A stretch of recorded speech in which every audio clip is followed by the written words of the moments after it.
159th meeting आज यहाँ पे हुई है और इसमें कुछ इम्पोर्टेंट फैसले जो लिए गए हैं वो हम आपको अवगत करवाएंगे। और हमारे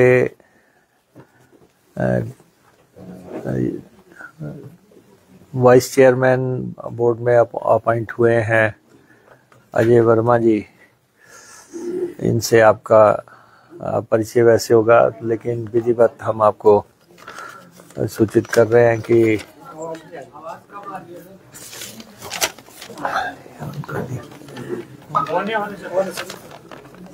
और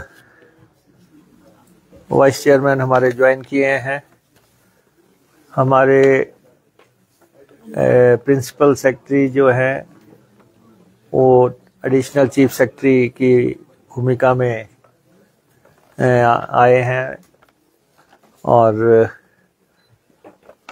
दूसरा परिवर्तन ये है। और थर्डली रोहन ठाकुर जी एक बहुत बढ़िया पारी एज मैनेजिंग डायरेक्टर HRTC की इन्होंने खेली है और दिल्ली डेपुटेशन पे जा रहे हैं।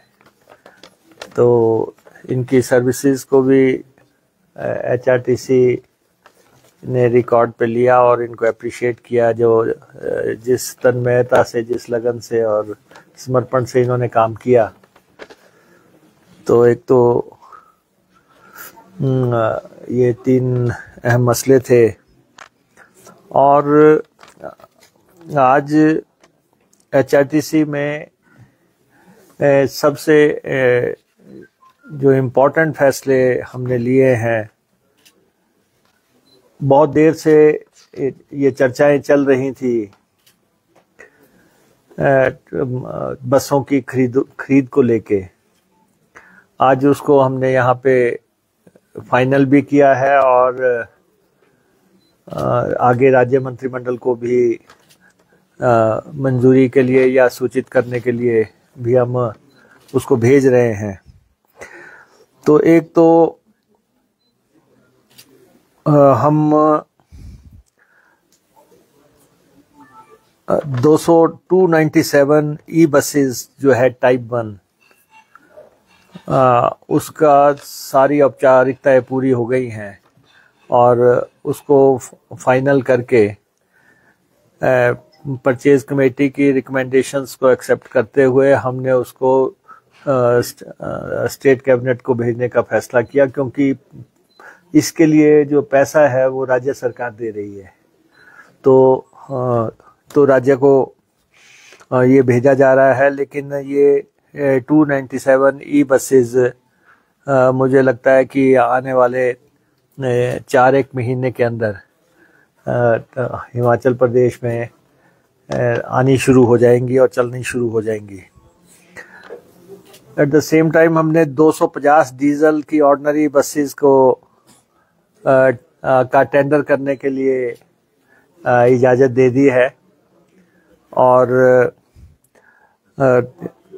ये 37 सीटर बसेस होंगी। छोटी बसेस हम लाना चाह रहे हैं, बहुत लंबी बसेस के बजाय। और इसका भी 250 इन बसेस का भी आज फाइनलाइजेशन हो गया। बोर्ड ने इसकी इजाज़त दे दी। और उसके बाद 24 सुपर लग्जरी AC बसेस जो है डीजल की, ये भी इनकी खरीद भी लगभग फाइनल हो गई। और ये भी सूचनार्थ जो है राज्य सरकार को भेजा जा रहा है और नेक्स्ट कैबिनेट में ये भी सब इश्यूज फाइनल हो जाएंगे। और एक 23 टाइप 1 ई बसेस, इनकी परचेज भी अप्रूव कर दी गई है। ये इलेक्ट्रिक बसेस, इसके लिए इंसेंटिव आया था ट्रांसपोर्ट को, तो उससे ये बसेस खरीदी जा रही हैं, तो ये परचेज भी अप्रूव कर दी गई हैं। और मिनी जो टेम्पू लेने थे हमने, टेम्पू ट्रेवलर्स लेने हैं, जो कि 100 का हमने फैसला किया था, लेकिन वो टेंडर अभी हमारा फाइनलाइज नहीं हो सका, और उसमें जो भी रीटेंडर करना है उसकी इजाज़त हमने HRTC को दी है कि वो ये कर लें। तो इस हिसाब से जो है ये सारी परचेज आज फाइनलाइज कर दी गई है, और ये लगभग 700 के आसपास गाड़ियों का, वॉल्वोस का, इलेक्ट्रिक बसेस का, डीजल बसेस का ये परचेज का फाइनलाइजेशन आज हुआ। और इससे आने वाले समय में HRTC की स्थिति में काफ़ी सुधार हो जाएगा, जो लगातार क्योंकि केंद्र सरकार ने 15 साल चली हुई बसेस को हटाने के निर्देश दे दिए हैं, तो बसेस हट रही हैं, और उसके चलते हमें फ्लीट में जो है एडिशन करना था, उस हिसाब से फैसले हुए हैं। और 2 हमने क्विक रेस्पॉन्स व्हीकल्स लेने का फैसला किया है, और 4 क्रेन्स परचेज करने का फैसला किया है। गाड़ियाँ कहीं ख़राब हो जाती हैं, उनको लाना पड़ता है, तो 4 वो भी आज फाइनल हमने किए हैं। तो इस तरह से आज की BOD इन्हीं बातों पे केंद्रित थी। और इसके अलावा HRTC ने लगभग साल के दौरान 70 करोड़ रुपए की इंक्रीज अर्निंग की थी, और बड़ी मेहनत से हमारे HRTC के जितने भी ऑफिसर्स हैं, जितने भी हमारे कर्मचारी हैं, ड्राइवर्स हैं, कंडक्टर्स हैं, कार्यशाला में लोग हैं, या टोटल जो हमारा परिवार है HRTC का, उन सब की मेहनत से ये अर्निंग हुई थी। और उसके बारे में भी बोर्ड को सूचित किया गया, और आज दिन तक जब से हमारी सरकार बनी है, हमने कर्मचारियों को सैलरी भी दी है और आज दिन तक पेंशन भी दी है, तो कहीं भी हम डिफ़ॉल्ट में नहीं है। लेकिन राजनीतिक कारणों से कुछ लोग बयान देते रहते हैं, वो उनके अपने सोच है, लेकिन HRTC को सुधार वादी कदम जो है उठाए जा रहे हैं। HRTC किसी भी तरह से एक कमर्शियल ऑर्गेनाइजेशन नहीं है, ये एक वेलफेयर ऑर्गेनाइजेशन है। और वेलफेयर ऑर्गेनाइजेशन क्यों है, उसकी वजह मुख्यतः ये है कि हम जितने भी घाटे के रूट हैं वो सब HRTC चलाती है, ताकि दूर दराज दुर्गम क्षेत्रों में लोगों को छोड़ना है तो उसके लिए HRTC काम करती है। फिर जो भी हमारे सरकार फैसला करती है कि रियायतें देनी है, जैसे महिलाओं को रियायत दी है, या ऐसे 27 कैटेगरीज है, उन सबको रियायती सफ़र करवाना वो भी HRTC करवाती है। और उसके बाद हम सरकारी पे एंड पेंशन उन रेट्स पे देते हैं जो सरकार के कर्मचारियों को मिलते हैं। तो ये सारी बातें अगर हम कंसिडरेशन में लें तो हिमाचल प्रदेश में HRTC 50 साल का सक्सेसफुल सफ़र HRTC ने किया है। और हिमाचल प्रदेश में ना तो कोई एयर मार्ग ऐसे हैं कि बहुत सक्सेसफुली एयर ट्रैवल हो रहा हो या रेलवे ट्रैवल हो रहा हो, तो सबसे इम्पोर्टेंट HRTC है। तो लोगों लगभग 4 से 5 लाख लोगों को रोज एचआरटीसी अपने गंतव्य स्थलों पे छोड़ती है। तो उस सोच के आधार पे हमें किस ढंग से इसमें सुधार करना था, बसेस का फ्लीट अपना ठीक करना है, उसके लिए आज फैसले लिए गए। सर, कोई किराए बढ़ाने का प्रपोजल है कि काफी जाता है? नहीं, देखिए, किराए बढ़ाने का फैसला जो है ना वो सरकार करती है, एचआरटीसी नहीं करती है।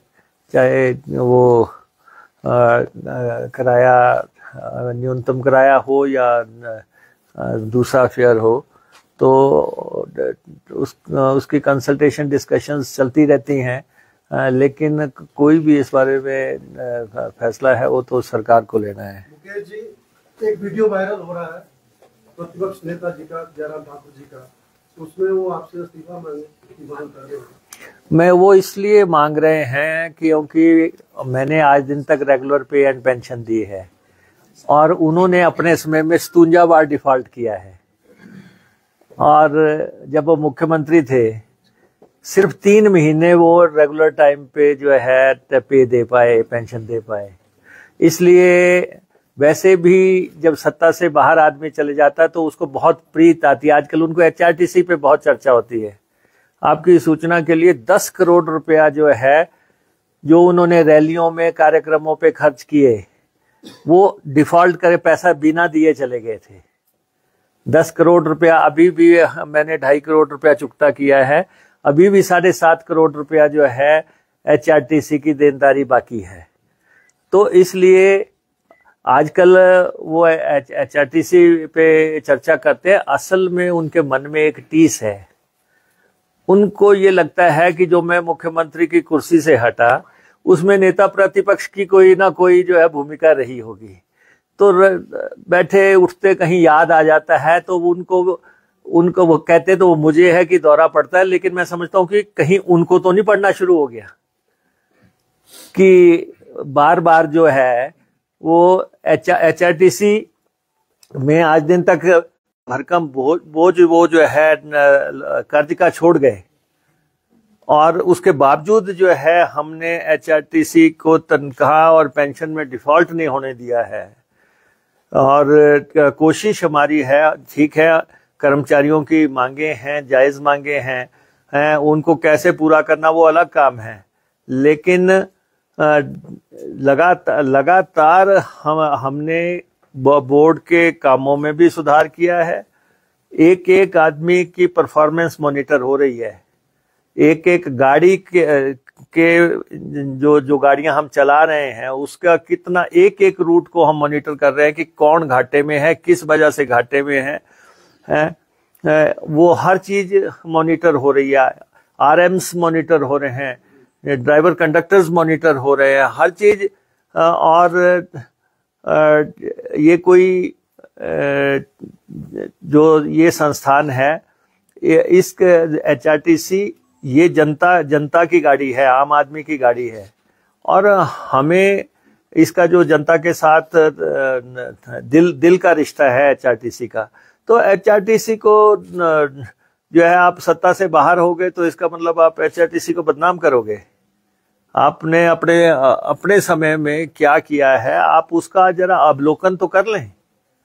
आप उसका अवलोकन कर लें कि आज आप कर्मचारियों के हितैषी बने हुए हैं। आप कर्मचारियों का 11,000 करोड़ रुपया दे के नहीं गए, एरियर्स आपने दिया नहीं, भारी भरकम कर्जा आप खड़ा करके गए हैं। लेकिन मैं उन बातों में जाना नहीं चाहता। हम अब सरकार में हैं, हम पूरी जिम्मेवारी से हम जो हमारे दायित्व बनते हैं उसके मुताबिक एचआरटीसी को किस ढंग से रन किया जा सकता है, पूरी ट्रांसपेरेंसी से हम काम ले रहे हैं। एक एक चीज जो है जनता के दरबार में रख रहे हैं। तो इसलिए कौन क्या कहता है, अब मैं 2-3 बार सुन चुका हूं कि जी मुकेश अग्निहोत्री इस्तीफा दे दे, अब तो दे ही दे हैं। अब जब हमारे पास बिल्स एंड वोचर है, हमने जब वहां पे 12 दिसंबर को जिस दिन हमने रैली की, उससे पहले जो हमने अदायगी की है, हमारे पास वो वाउचर्स हैं वो हम दिखा सकते हैं कि हमने कब कब तनख्वाह दी, हम दे तो रहे हैं। आप ये बताएं कि आपने रैलियां की, आपने पूरे प्रदेश में वो करके 10 करोड़ रुपए का बिल बिना चुकता करके आप चले गए, बिना दिए आप चले गए। तो इसलिए उनका हमारे साथ प्यार है और रहते जन्म तक उनका हमसे प्यार रहेगा, क्योंकि कुछ चीजें दिल में दर्ज हो जाती हैं, तो वो उनके दिल में दर्ज है।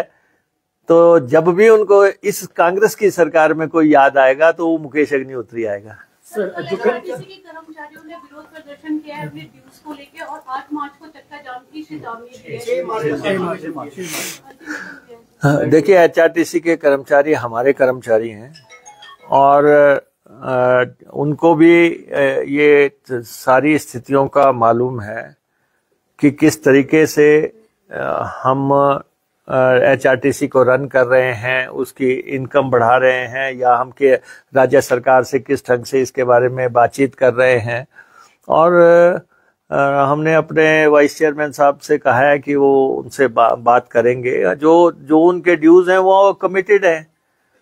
मुख्यमंत्री जी ने सार्वजनिक सभा में अनाउंस किया है, लेकिन पैसा आने में थोड़ा डिले हुआ है। हमने रिक्वेस्ट की है कि वो पैसा हमें आए, जैसा ही हमारे पास पहुंचेगा हम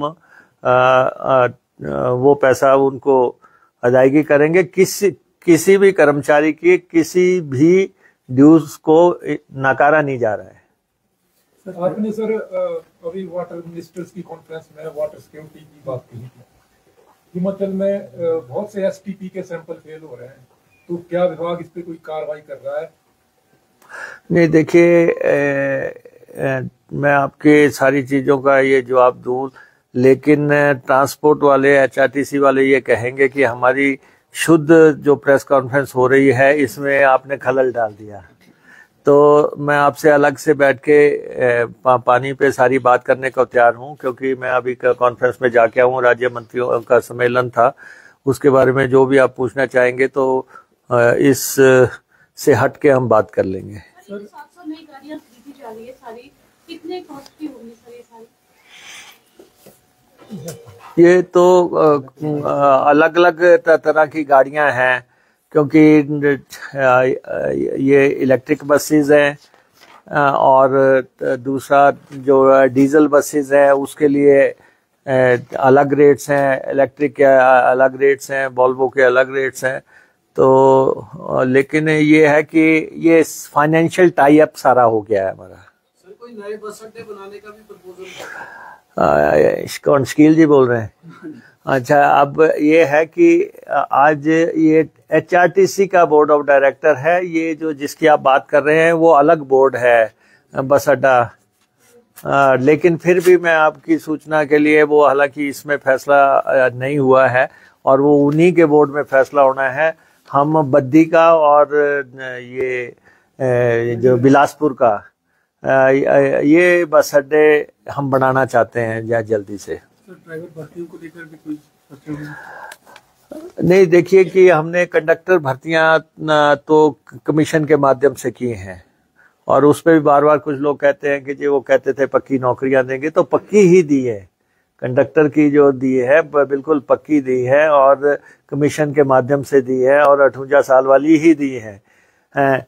ड्राइवर की भर्तियों का इसलिए अभी मामला लटका हुआ है क्योंकि हमारे पास ड्राइवरों की संख्या अभी तक प्रॉपर है।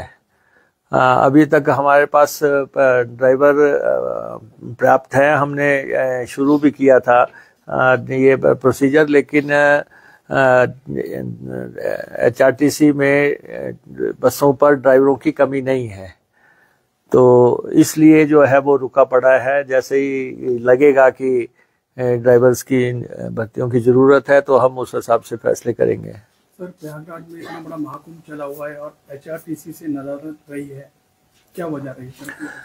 नहीं, ऐसा है ना कि हमारी कोई बस बुक कराएगा तो हम देने के लिए तैयार हैं। प्रयागराज की दूरी बहुत है और दिल्ली तक हमारी बसें जा रही हैं, 103 बसें हमारी दिल्ली जाती है, और उससे आगे लोग प्रेफर जो है बस रूट की बजाय वो मैक्सिमम लोग जो है ट्रेन में जाना चाहते हैं। तो बाकी ये बात मैंने सुनी थी कि नेता प्रतिपक्ष ने कहा कि HRTC ने वहाँ बस नहीं भेजी, वो बस बुक कर ले, मैं सुबह भेज देता हूँ। ओलाएं जसवारिया, जिसको भी ले जाना चाहते हैं हम सुबह भेज देंगे, हमें कोई वो नहीं, हम तो हर धार्मिक स्थल पे गाड़ी भेजने के लिए तैयार है। तो केंद्रीय बजट में ये कहा जा रहा है कि हिमाचल प्रदेश को भरपूर मदद की, केंद्रीय मंत्री भी यहाँ पर आया, राज्यपाल ने भी यही कहा कि जो है भरपूर मदद की जा रही है, लेकिन जो है वो उसके लिए बात नहीं करे कांग्रेस। नहीं, ऐसा है कि हिमाचल प्रदेश जब बना था तब भी ये पता था कि हिमाचल प्रदेश केंद्र पर आश्रित रहेगा, और हिमाचल प्रदेश का जब गठन हुआ था तभी ये मालूम था कि ये पॉलिटिकल एस्पिरेशंस पूरी करने के लिए हिमाचल के लोगों की सोच को और मानसिकता राजनीतिक तौर पर पूर्ति हो, उसके लिए हिमाचल का गठन हुआ था। तो लेकिन अब जब केंद्रीय बजट आया है उसमें बिहार को 3 जो है ग्रीन एयरपोर्ट्स दिए गए हैं। हिमाचल का तो नाम आया नहीं। हिमाचल एक ऐसा राज्य है जहाँ पे फुल फ्लेज्ड कोई एयरपोर्ट नहीं है। तो जब बिहार को आप 3 एयर स्ट्रिप्स दे रहे हैं तो हिमाचल को भी दे देते।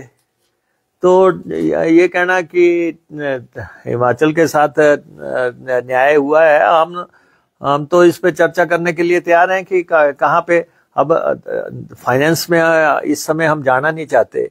आप देखें कि हिमाचल प्रदेश की जो वित्तीय स्थिति में बिगाड़ आया है वो पूर्व की जयराम सरकार की वजह से ही आया, क्योंकि जब फाइनेंस कमीशन का अवार्ड आया था तो उस समय जो है जो एनुअल पैसा मिलना है वो टेपरिंग कर दिया गया कि हर साल कम होता चला जाएगा। और वो लड़ाई उस समय लड़ी जानी चाहिए थी कि अगर एक साल 10,000 मिल रहा है, दूसरे साल 8,000 मिल रहा है और इस साल हमें 3,500 करोड़ मिलेगा, तो बहुत भारी भरकम कटौती है आखिरी साल में। तो और दूसरा जो है हमारा जीएसटी का कंपनसेशन बंद हो गया है। जीएसटी का कंपनसेशन बंद होना और साथ में ये रेवेन्यू डेफिसिट ग्रांट कम होना। अगर 10,000 करोड़ रुपया किसी के बजट में कट लग जाए तो आपके घर में ही लग जाए। अगर 10,000 का कट भी, तो आप उसी अंदाज से लगाएं कि प्रदेश की सरकार के बजट में 10,000 करोड़ रुपए का कट लगा दिया। और साथ में आपने जो हमने ओपीएस दी है उसकी एवज में आप कहते हैं कि अगर आप ओपीएस दोगे तो हम आपको 1,600 करोड़ रुपया नहीं देंगे। और आपको जो है कर्ज लेने की सीमा को रिस्ट्रिक्ट कर दिया जाता है, या आप फॉरेन के प्रोजेक्ट्स हैं वहां पे आपको कैप लगा दी जाती है। तो जो लोग कहते हैं कि बहुत न्याय हो रहा है वो उनकी सोच होगी, लेकिन व्यवहारिक तौर पे आप देखें कि हिमाचल प्रदेश को फाइनेंशियल तौर पे बहुत टाइट किया गया है, ये नजर आ रहा है। सर, महिलाओं को 50% डिस्काउंट है बसों में, आप कह रहे हैं कि घाटे में ही चल रहा है HRTC। हम तो समाज सेवा भी कर रहे हैं तौर पे। आपको नहीं लगता कि जो फ्रीवीज हैं उस पर थोड़ा सा अंकुश लगाने का समय आ गया है कि थोड़ा अंकुश लगाया जाए? नहीं, देखिए ऐसा है कि हमने कहा कि हम HRTC को वेलफेयर एंगल से रन कर रहे हैं। हम इसको शुद्ध व्यापारिक नजरिए से नहीं चलाते हैं। अगर शुद्ध व्यापारिक नजरिए से चलाएं तब तो आपकी बात व्यावहारिक हो सकती है, लेकिन जब हम इसको जो है वेलफेयर स्टेट के तौर पे रन करते हैं तो उसमें अपने लोगों को गंतव्य स्थल पे पहुंचाना वो जरूरी है। इसलिए हम ये कर रहे हैं कि डिफरेंट किस्म की कैटेगरीज की गाड़ियां हम ला रहे हैं ताकि टेम्पो ट्रेवलर लाए जा सकें, छोटी गाड़ियां 37 सीटर लाई जा सके। हर जगह जो है 42 सीटर, 48 सीटर, 52 सीटर भेजने की बजाय जो है छोटी गाड़ियां हम ला सकें, तो वो हमारा प्रयास चल रहा है। अप्रोक्सीमेटली कितना पैसा खर्च होगा जो सारी बसें खरीदने में? हमने कहा कि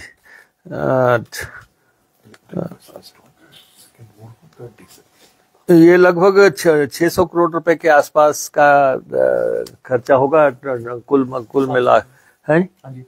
हाँ, बढ़ भी सकता है, घट भी सकता है, टेंडर पे डिपेंड करेगा।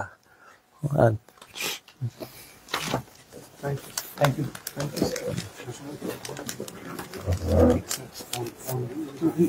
Lunch is there.